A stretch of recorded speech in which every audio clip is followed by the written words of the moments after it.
I want to take one question. I've got a line of them that have come in online as well, but let me take one that came in online that relates to something that happened just this past Sunday with a terrible massacre in Texas at that small little Baptist church. And the question then, whether or not that spurred the question or not, the question comes from Olive in Tennessee and Steve in New Mexico. Both of them sent a very similar question. And the question is, are there degrees of punishment in hell? Let's think about this.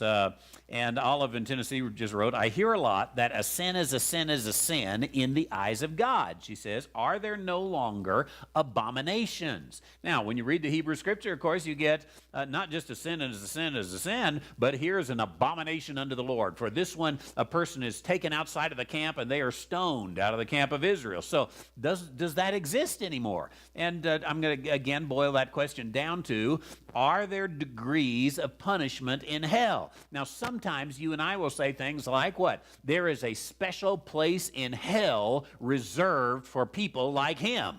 And we think, of course, of that madman who went in into that little church on Sunday and killed, what was it? I don't know, 26 people or something like that, and went on that satanic rampage that he went on, in which he was just filled with and acting out pure evil. Whether he was mentally deranged or not doesn't really matter. He was carrying out an absolutely dastardly, damnable deed. And so we look at that and say, now, is a sin is a sin is a sin? I tell you what, as far as this pastor goes, I would rather you steal someone's pencil off their desk than go into a church and shoot people up. And don't tell me that all of these sins are equal even in the sight of God. I don't even think that can be carried out or can be supported biblically. So the question then really is, are there degrees of punishment? Of course, we remember Dantes Inferno, perhaps, that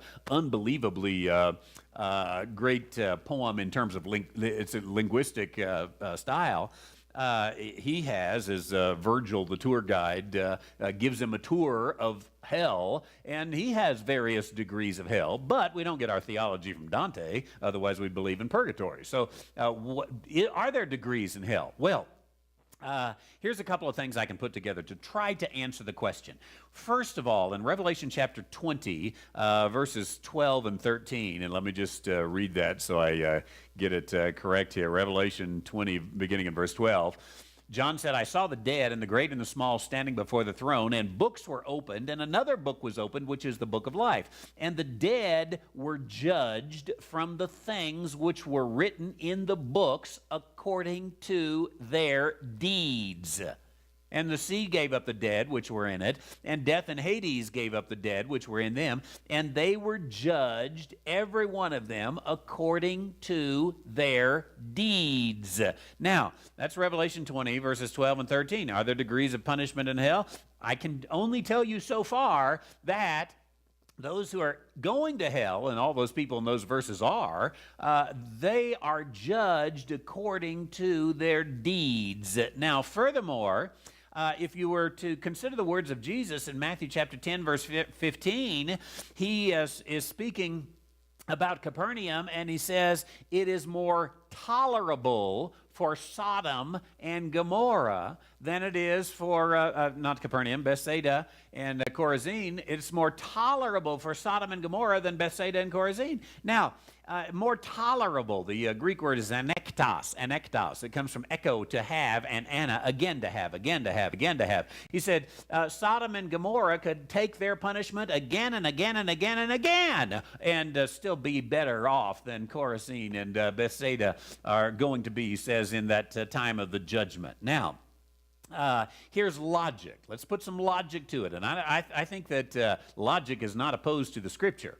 So, judged according to their deeds, it's more tolerable for this group than it is for that group. I think logic leads us to believe that there are degrees of punishment in hell. Now, in the wisdom of God, we're not told what those degrees are.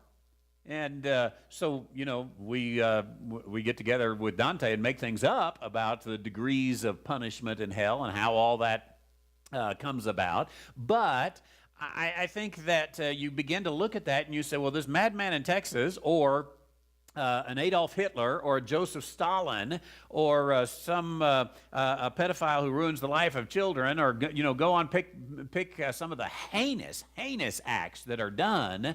And some of these, I think we have to say, well, they will be judged according to their works, according to their deeds. And here is a person maybe who lived without Jesus Christ. They're going to go to hell, no doubt about it. And it's all going to be torment. I don't know how it all works. They're all going to be separated from God, which is bad enough.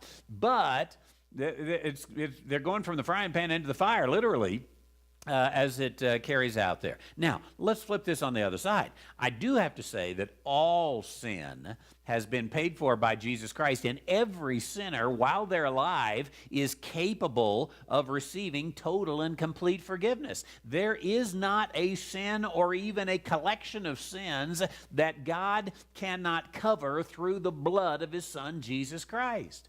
But you have to accept that forgiveness. And when we come to Christ and we're covered in His blood, we receive the righteousness of God, because He has taken all of the sins of mankind upon Himself, and He has paid for those sins. The tragedy is that some don't accept that, and those who reject it are liable to go off into any degree of sin. So on that particular question, then again, are there degrees of punishment in hell, from Olive in Tennessee and Steve in New Mexico? I'm going to have to say, I think that the Bible gives every indication there are degrees of punishment, though the Bible does not define what those degrees of punishment are. Excellent question.